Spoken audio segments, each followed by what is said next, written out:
한 가정에 자녀가 태어나면 그 순간부터 짧게는 1년 동안 또 길게는 3년 동안 부모가 자녀에게 굉장히 신경 써서 해줘야 되는 것이 있습니다. 그것은 애착 형성이라는 건데요. 여러분 혹시 들어보셨나요?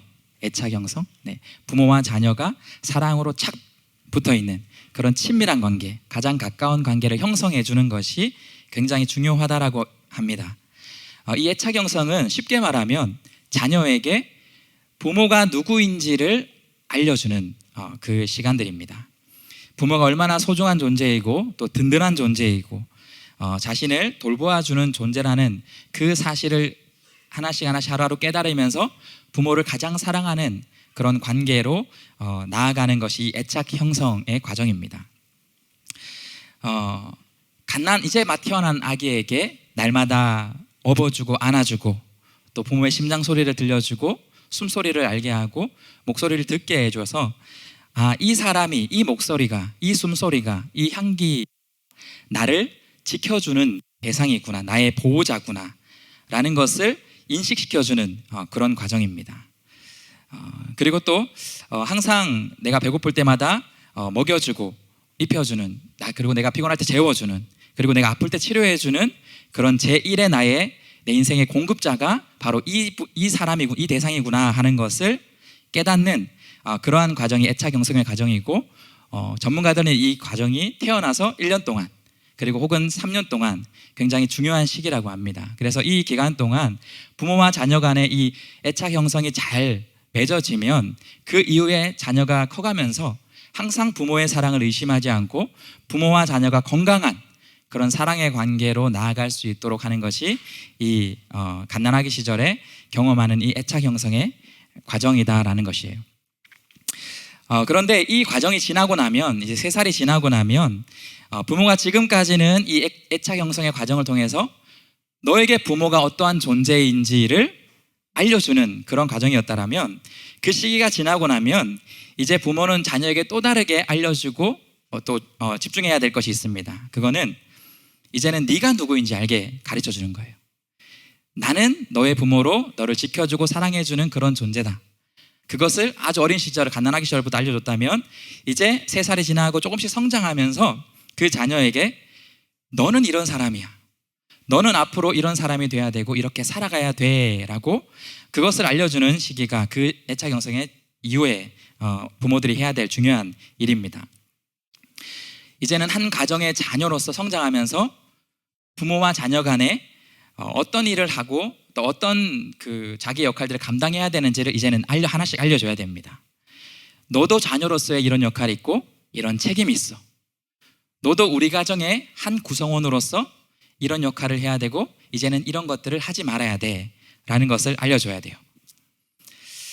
그리고 이제 자녀가 점점 자라면서 어린이집도 가고 유치원도 가고 나중엔 학교도 가고 나중에는 사회의 한 구성원이 되잖아요. 그 자녀들에게 이제는 네가 이 사회의 한 구성원으로서 어떻게 구성원으로서 잘 살아가야 되는지 그런 것들도 알려줘야 됩니다. 예를 들면 인사를 잘해야 된다. 받은 만큼 너도 돌려줘야 된다. 너 다른 사람에게 양보하고 베풀 수 있어야 된다 라는 것들을 하나씩 이제는 네가 어떤 존재고 어떻게 세상을 살아가야 되는지를 알려주는 것이 필요하다라는 것이에요. 왜 그럴까요? 그 이유는 내 자녀가 언제까지 품 안에 내 자식으로만 머물지 않기 때문입니다. 언젠가는 우리 가정을 떠나서 이제는 부모를 떠나서도 살 수 있을 정도로 그렇게까지 부모는 자녀를 잘 키워내야 되는 거예요. 저는 그래서 여러분, 세비 씨가 아주 어릴 때부터, 세비 씨는 냉정하지만 그런 얘기를 3살 이후 때부터 실제로 그렇게 해줬습니다. 세비사, 언젠가 이 아빠도 엄마도 네 곁을 떠나는 시기가 있게 될 거야. 진지하게 얘기해요. 그러면 그 친구가 진지하게 없지만 듣습니다. 그래서 너도 지금부터는 이 멋진 아빠처럼 멋진 아빠가 되는, 멋진 사람이 되는, 착한 사람이 되는 그런 일들을 배워야 되고 훈련해야 돼. 이런 것들을 어릴 때부터 알려주고 지금도 계속 그런 일들을 저는 감당하고 있습니다. 이렇게 부모가 자녀에게 어떠한 존재인지를 정확히 알려주고 어떻게 살아가야 되는지 그 법을 잘 알려줄 때 이 자녀가 비로소 이 세상에서 정말 안전하고 건강하고 그렇게 행복하게 살아갈 수 있는 자녀가 된다라는 것이에요. 이렇게 커가는 자녀를 보는 것이 또 부모에게는 가장 큰 기쁨입니다. 이처럼 이렇게 건강한 사랑의 부모와 자녀의 이 사랑의 관계, 부모가 부모의 역할을 잘하고 자녀가 자녀의 역할을 잘하는 이 관계는 사실 하나님과 우리의 관계를 통해서 성경은 가장 모범적인 답을 제시합니다. 하나님은 우리가 잘 아는 것처럼 우리의 아버지가 되어주셨습니다. 그리고 우리를 자녀 삼아 주셔서 하나님과 우리가 가장 친밀한 그런 애착의 관계라는 사실을 우리에게 알려주셨어요. 그렇기 때문에 하나님은 우리가 지금 출애굽기 말씀을 살펴본 것처럼 항상 우리를 공급해 주시고 우리를 지켜주시고 돌보아 주시는 제1의 보호자가 바로 우리의 아버지 하나님이시고 제1의 공급자가 바로 우리 하나님 아버지다라는 사실이에요.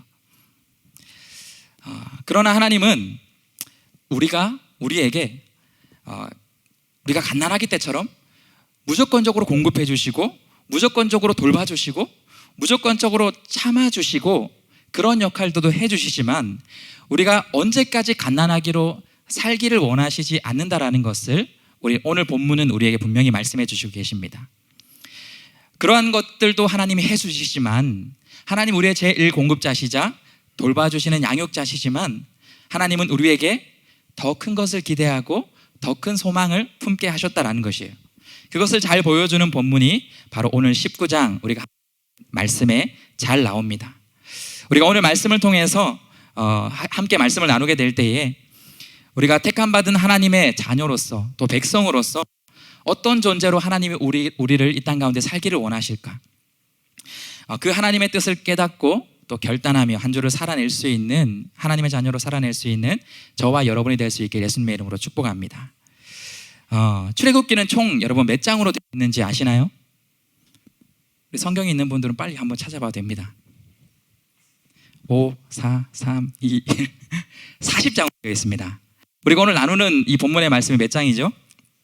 19장의 말씀이어서 이제 거의 절반을 우리가 지나고 있는 겁니다. 여러분 지금 큐티를 하면서 또 개인적으로 출애굽기 말씀을 접하면서 지금까지 우리가 잘 달려오고 있습니다. 우리가 지난 이 19장까지의 출애굽기의 내용을 잠깐 기억해 보면 출애굽기의 가장 시작하는 첫 단어, 우리 한글 성경에는 나와 있지 않지만 히브리어 원어 성경에는 나와 있는 첫 단어가 어떤 단어라 했죠? 어떤 뜻의 단어가 들어가 있다 했죠? 접속사? 그리고라는 단어가 히브리 성경에서 출애굽기에 가장 먼저 등장하는 단어입니다. 이것이 뭘 의미한다고 했었나요? 출애굽기 앞에 있는 창세기, 그 가운데 아브라함에게 하나님이 택하여 주시고 복을 주시겠다라고 하신 그 복이 이제 출애굽기 모세를 통하여서 이스라엘 백성을 통하여서 계속 이어지게 될 것이다라는 것을 알려주기 위해서 그런 표현이 있고 출애굽기가 바로 그런 내용을 담고 있다라는 것이에요. 그래서 우리가 지난 말씀들을 기억해 보면 하나님이 그 언약을 지키시기 위해서 이스라엘을 택하여 주시고 또 애굽에게 열재앙을 내리셔서 탈출하게 하시고 그 다음에 홍해를 건너게 하시고 삶에서 만나게 되는 여러 어려움들과 필요를 채워주셨던 것이 우리가 앞에 살펴봤던 출애굽의 역사였습니다. 하나님은 지금까지 그래서 오늘 이 19장에 마침내 시내산에 도착하기까지 그 모든 여정을 한 구절로 이렇게 정리하는데요. 오늘 우리가 읽었던 출애굽기 19장 4절에 보면 이 앞서 시내산에 오기까지의 하나님이 이스라엘을 어떻게 이끌었는지를 한 구절로 이렇게 설명합니다. 우리 4절의 말씀을 함께 같이 읽어보겠습니다. 시작. 너희는 내가 이집트 사람에게 한 일을 보았고 또 어미 독수리가 그 날개로 새끼를 업어 나르듯이 내가 너희를 인도하여 나에게로 데려온 것도 보았다. 4절에서 우리가 읽었던 것처럼 하나님이 그동안의 모든 이 출애굽의 과정, 이 시내산까지 오기의 과정을 한마디로 요약해서 너희가 지금까지 경험했던 그 모든 것들 바로 나 하나님의 전적인 은혜요, 전적인 돌보심이요, 전적인 사랑으로 인도함으로 인하여서 너희가 이곳 시내산까지 마침내 도착할 수 있었다라는 것을 알려주십니다. 하나님이 누구신지 알려주시는 것이죠. 너희를 지금까지 지키신 보호자, 너희를 지금까지 공급해 주신 공급자가 바로 나 너희의 하나님이다. 이 하나님이 누구인지에 대해서 알려주셨다면 이제는 하나님께서 19장에서는 이스라엘에게 또 다른 것을 알려주십니다. 그 뒤에 5절과 6절 말씀인데요, 우리 5절과 6절의 말씀도 함께 읽어보겠습니다. 함께 읽겠습니다. 시작. 이제 너희가 정말로 나의 말을 듣고 내가 세워준 언약을 지키면 너희는 모든 민족 가운데서 나의 보물이 될 것이다. 온 세상이 다 나의 것이다.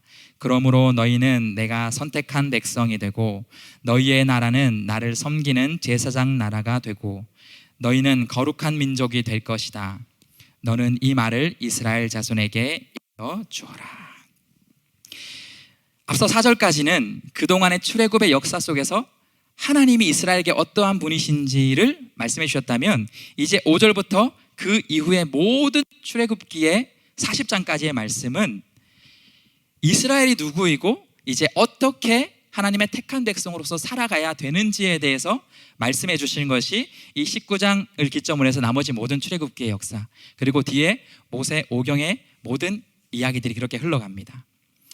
우리가 읽었던 5절 6절 말씀처럼 하나님은 이스라엘의 열방 중에서 특별히 택하여 주셔서 하나님의 택한 백성으로 삼아 주셨습니다. 자격이 있었나요? 어떠한 조건을 충족했나요? 그런 것이 없었음에도 불구하고 하나님은 그들을 택해 주셨습니다. 전적인 은혜고 전적인 사랑을 베풀어 주신 것입니다.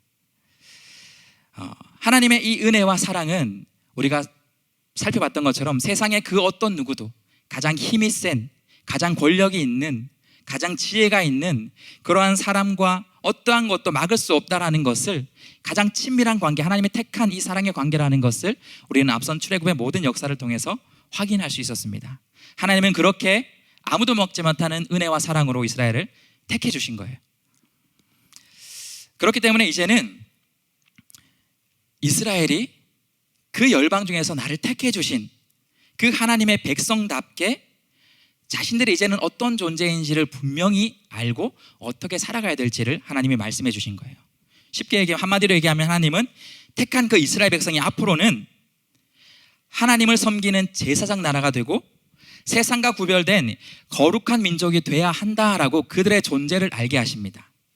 그리고 이후의 모든 그 말씀들은 그렇게 살기 위해서 어떻게 하나님의 말씀을 따라야 되고 어떤 법을 어떻게 지켜야 되는지에 대해서 자세하게 모세 오경에 남은 뒤에 이어지는 모든 말씀이 알려주고 있는 것입니다. 그런데 오늘 말씀 우리가 자세히 살펴보면 하나님은 이스라엘을 택하여 주시고 제사장 나라로 삼아주시고 거룩한 백성이 되게 하실 것이다 라고 하셨어요. 그런데 그것이 그냥 되지는 않는다라는 것을 우리가 5절 시작 부분에 보면 확인할 수 있습니다. 우리 5절 보면 이렇게 나옵니다.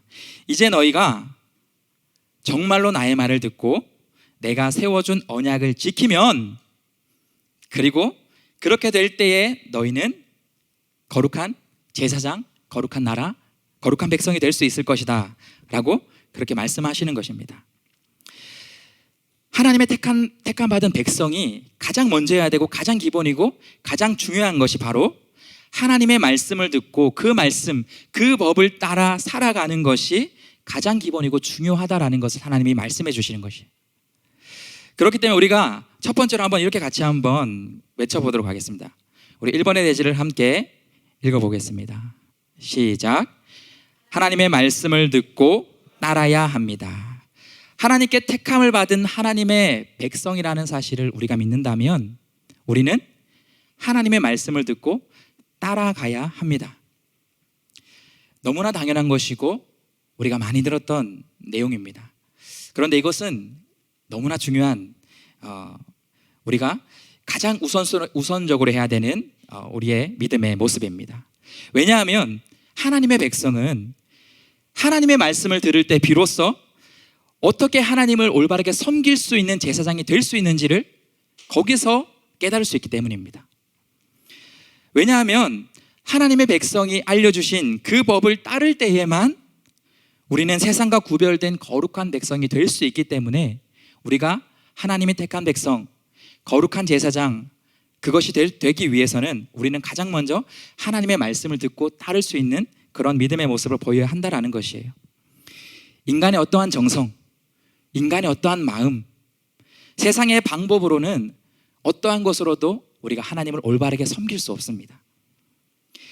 세상 법이 아니라, 세상의 도덕이 아니라 바로 하나님이 알려주신 그 방법, 그 말씀을 따를 때에만 우리가 하나님을 닮은 거룩한 백성이 되고 하나님을 올바르게 섬길 수 있는 제사장이 되고 하나님과 가장 친밀한 관계를 계속 이루며 살아갈 수 있는 그런 택함 받은 백성이 될 수 있다는 것이에요. 그런데 저도 여러분도 잘 알고 있는 것이 있습니다. 그것은 뭐냐면, 이렇게 하나님의 말씀을 듣고 그 하나님의 법을 따라 사는 것이 결코 쉬운 것이 아니다라는 사실입니다. 우리가 지금 읽고 있는 19장 출애굽기 19장의 말씀을 기점으로 해서 뒤에 40장까지의 모든 말씀, 그리고 레위기의 말씀, 그 뒤에 모세오경의 말씀을 보면 하나님은 지속적으로 하나님의 백성이 하나님을 어떻게 따라야 되는지 너무나도 자세하고 너무나도 방대하게 그 따라야 될 말씀과 법을 기록해 놓으셨기 때문입니다. 그것을 다 따르고 사는 것이 그래서 정말 쉽지 않다라는 것이에요. 가깝게는 여러분 19장 다음 장에 보면 20장에 보면 우리가 잘 아는 10가지의 계명이 나옵니다. 우리 그것을 뭐라고 부르죠? 10계명이라 부르죠. 이 10계명, 20장의 10계명을 시작으로 해서 뒤에 모든 하나님이 임재하시는 그 성막을 짓기 위해서 얼마나 자세하게 하나님이 이렇게 해야 된다는 것을, 그렇게 했을 때 그곳에 하나님이 임재하시고 그렇게 할 때 우리가 하나님을 만날 수 있다는 것을 수많은 법을 통해서 알려주고 계십니다. 그것을 다 따라야지만 하나님을 올바르게 만날 수 있게 되는 것이에요. 출애굽기가 끝나고 그렇게 끝나고 나서 레위기는 제사의 방법을 그 모든 레위기의 말씀을 통해 자세하게 방대하게 기록해 놓습니다. 이렇게 하나님을 제사할 때 이렇게 해야 된다라는 것이죠. 이처럼 그 양을 볼 때도, 그리고 그 자세한 내용을 볼 때도 우리가 하나님의 말씀을 온전히 듣고 따라 살아가는 것이 정말로 쉽지 않다라는 것을 우리는 고백할 수밖에 없는 것 같습니다.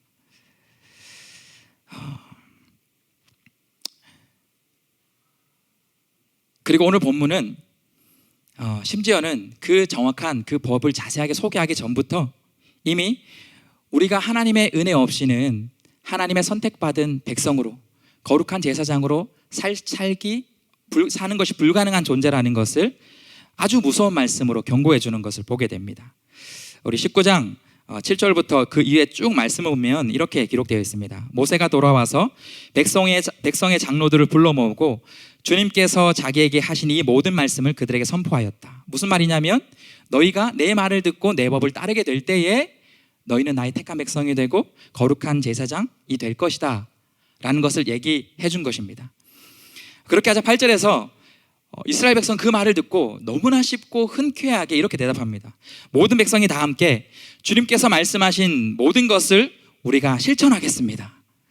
앞으로 하나님이 택한 백성에게 요구할 하나님의 말씀과 법이, 지켜야 될 법이 어떤 건지 아직 자세히 알지도 못하면서 그것을 굉장히 쉽게 이스라엘 백성이 지금 받아들이고 있는 거예요. 그런 이스라엘 백성을 향해서 모세는 이렇게 얘기합니다. 제가 10절을 읽겠습니다. 주님께서 모세에게 말씀하셨다. 너는 백성에게로 가서 오늘과 내일 이틀 동안 그들을 선결하게 하여라. 그들의 옷을 빨아입고서 셋째 날을 맞이할 준비를 하게 하여라. 바로 이 셋째 날에 나 주가 온 백성이 보는 가운데서 시내 산에 내려가겠다. 무슨 말이냐면, 지금까지는 하나님은 모세를 통해서만 만나 주셨어요. 그런데 이제는 하나님께서 시내 산, 바로 이스라엘 백성이 지금 있는 그 진이 있는 성막이 있는 그곳에 오시겠다, 사람을 만나러 오시겠다라고 얘기하시는 거죠. 그러면서 이스라엘에게 준비를 하여라. 너희의 옷을 빨아입고, 뒤에 말씀을 보면 너희가 성결함을 준비하라, 거룩함을 준비하라. 나 여호와, 거룩한 여호와를 만나기 위하여서 너희가 거룩함으로 준비해야 된다라고 얘기하는 겁니다. 그리고는 12절을 보면 굉장히 무서운 말씀을 선포하세요. 그러므로 너는 산 주위로 경계선을 정해 주어 백성이 접근하지 못하게 하고 백성에게는 산에 오르지도 말고 가까이 오지도 말라고 경고하여라. 산에 들어서면 누구든지 죽음을 면치 못할 것이다. 하나님이 택하여 주셨지만, 그리고 그들을 추후에는 거룩한 제사장으로 그렇게 되게 하실 것이지만 아직 그 준비가 못 되었을 때 하나님을 만난다라는 의미는 우리가 죽게 될 수도 있다라는 엄중한 경고의 말씀을 하나님이 해주고 계신 것이에요. 우리는 하나님의 말씀을 지키는 것, 하나님의 자녀로 사는 것, 하나님의 백성으로 사는 것을 때로는 굉장히 가볍게 여길 때가 있게 되는 것 같아요. 그런데 오늘 말씀을 우리가 확인해 볼 때에 거룩하신 그 하나님의 백성이 된다는 것이 얼마나 엄중하고 얼마나 두려울 수 있고 우리가 철저히 준비해야 되는 것인지를 우리에게 분명히 말씀해 주십니다. 이스라엘의 모든 백성뿐만 아니라 22절을 보면 나 주에게 가까이 오는 제사장도 자신을 성결하게 하여야 한다. 그렇게 하지 않으면 나 주가 그들도 쳐서 죽일 것이다. 백성들보다는 조금 더 성숙하고 조금 더 믿음이 좋다라고 말할 수 있는 그런 제사장 역시 하나님을 만나기 위해 준비가 되지 않으면 죽을 수도 있는 것이 바로 거룩하신 하나님을 만나는 모든 사람들, 모든 백성들에게 동일한 결과다라는 사실이에요. 우리가 오늘 이 말씀을 읽고 우리가 확인하게 될 때에 지금 이 예배로 나와 있는 하나님 앞에 서 있는 저는 하나님의 백성입니다, 하나님의 자녀입니다 라고 고백하며 찬양했던 우리의 모습을 다시 한번 하나님 앞에 두려운 마음으로 그렇게 한번 서보길 바랍니다. 내가 이 자리에 하나님을 만나러 왔는데 과연 나는 정말 그렇게 내 옷을 빨고 성결한 모습으로 하나님을 만나기에 합당한 모습으로 이 자리에 나와 있는가? 어쩌면 한 주간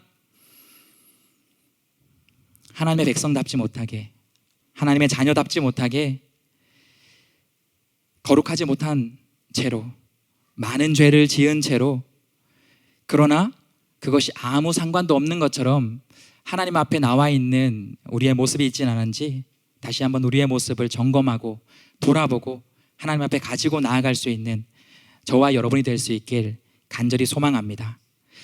우리가 그렇게 가장 너무나도 중요한 하나님의 말씀을 우리가 어떻게 잘 지키고 어떻게 잘 행할 건지에 대해서 날마다 고민하고 주중에 말씀 가운데 서고 큐티 가운데로 나아가서 한 주간을 그렇게 정결한 모습으로 살아가게 될 때에 우리는 하나님이 말씀하신 것처럼 비로소 하나님의 거룩한 제사장이 될 수 있다는 사실을 기억하며 한 주간에도 여러분 하나님의 말씀 앞으로 나아갈 수 있는 그 말씀으로 우리를 거룩하게 한 주간을 살아갈 수 있는 저와 여러분 될 수 있길 예수님의 이름으로 축복합니다. 이것이 택한 하나님의 백성으로서 첫 번째, 하나님의 말씀을 듣고 따라야 하는 것이 첫 번째였다면, 두 번째, 우리가 하나님의 택함 받은 하나님의 백성이라는 사실을 믿는다면 우리는 두 번째로 이것을 이 믿음의 모습을 보여야 합니다. 우리 이번의 대지를 같이 함께 읽어보겠습니다. 시작. 세상이 하나님의 말씀을 듣고 따르게 해야 합니다. 우리가 오늘 본문 읽었던 5절과 6절의 말씀 보면 하나님께서 너희는 내가 선택한 백성이다 라고 얘기하면서 너희의 나라는 나를 섬기는 제사장의 나라가 되고 거룩한 민족이 될 것이다 라고 얘기하고 있는데요, 여기서 우리가 이 제사장 역할이 무엇인지를 다시 한번 좀 주목해 볼 필요가 있는 것 같습니다. 여러분, 제사장의 역할은 어떤 것이 있을까요? 가장 첫 번째는 여기서 6절에서 얘기하고 있는 것처럼 나를 섬기는, 하나님을 섬기는 것이 제사장의 가장 첫 번째 역할입니다.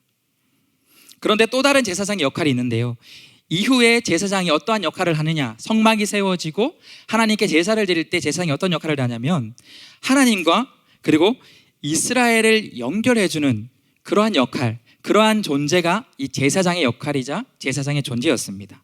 하나님과 이스라엘을 연결해주는 존재.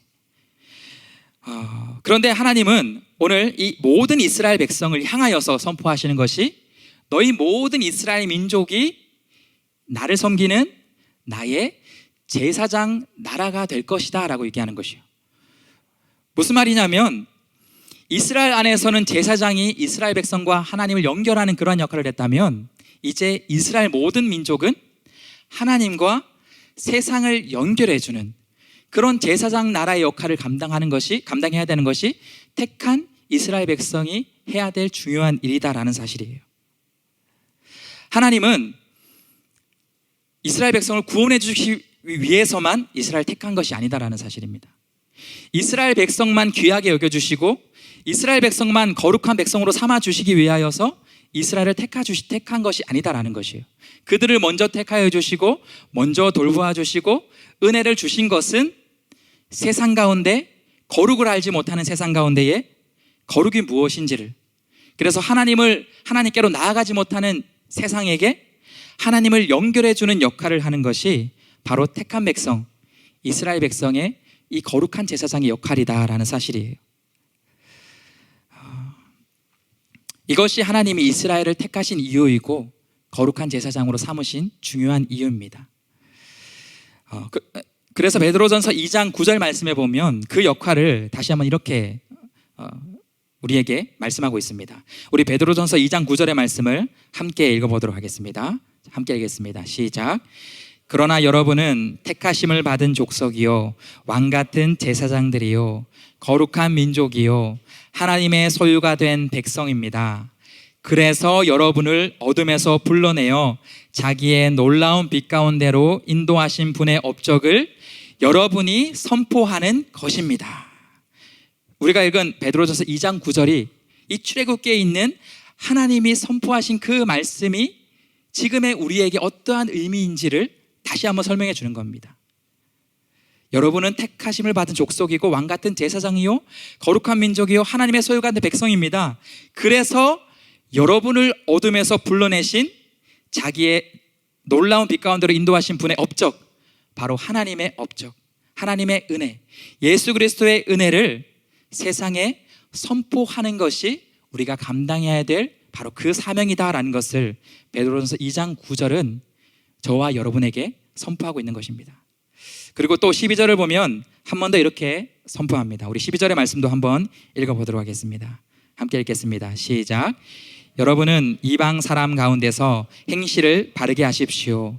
그렇게 해야 그들은 여러분더러 악을 행하는 자라고 욕하다가도 여러분의 바른 행위를 보고 하나님께서 찾아오시는 날에 하나님께 영광을 돌릴 것입니다.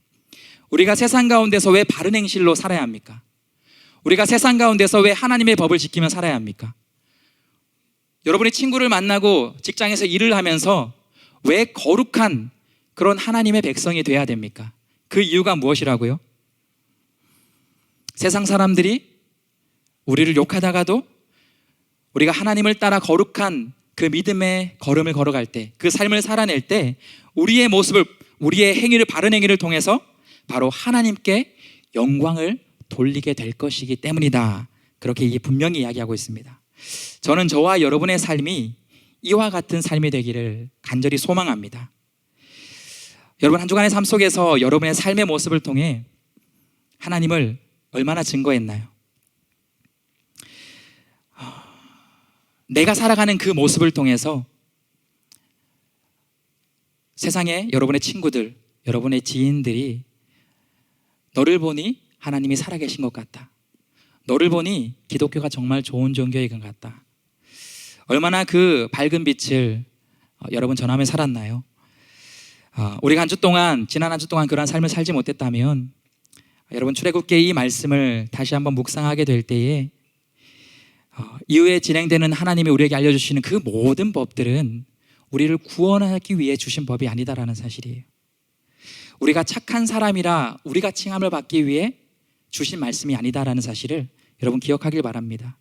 여러분들이 세상에서 하나님을 닮아 거룩함을 유지하며 살아갈 때, 하나님의 말씀을 따라 살아가게 될 때에 우리를 통하여서 세상이 하나님의 거룩함을 알게 되고 하나님께 나올 수 있는 그러한 역할, 그러한 제사장의 역할을 우리가 감당할 수 있게 된다라는 사실을 여러분 기억하며 그 역할을 감당할 수 있는 저와 여러분이 될 수 있길 예수님의 이름으로 축복합니다. 여러분 지금 이 시간에는요 2시부터 그리고 5시까지 우리는 이 자리에 있지만 저기 서울에서는 수많은 사람들이 모여서 함께 기도하는 시간을 가지고 있습니다. 어떠한 것을 위해 기도하는지 아시나요? 네, 악법 저지를 위한 그런 기도회를 서울에서 진행하고 있다는 것이에요. 이것이 우리가 이렇게 기도하자라고, 교회가 함께 모이자라고 시작하고 벌써 몇 달이 흘렀는데 이것이 지나오면서 물론 여러분들이 매스컴이나 다른 곳을 통해서 본 것처럼 어떤 사람들은 이것을 정치적으로 해석을 하기도 하고요. 교회가 바로 이렇게 하는 것이 맞느냐 옳느냐 옳지 않느냐를 판단하기도 합니다. 저도 무엇이 정답이다라는 것을 여기서 얘기를 하려고 하는 것은 아니고요. 저는 우리가 이 시대의 교회가 그 마음 중심 속에 세상을 변화시키고 세상의 거룩함을 나타내야 되는 존재라는 그 사실만큼은 우리가 항상 기억하며 그런 일을 감당해야 되는 것이 저와 여러분의 역할, 우리 교회의 역할이라고 생각합니다. 세상에는 하나님의 거룩을 모르기 때문에, 하나님의 그 말씀을 모르기 때문에 점점 더 하나님과 멀어지고 점점 더 죄악과 가까워지는 것이 바로 세상의 모습이다라는 사실이에요. 그렇기 때문에 우리가 필요한 것이에요. 그렇기 때문에 여러분이 필요한 것입니다.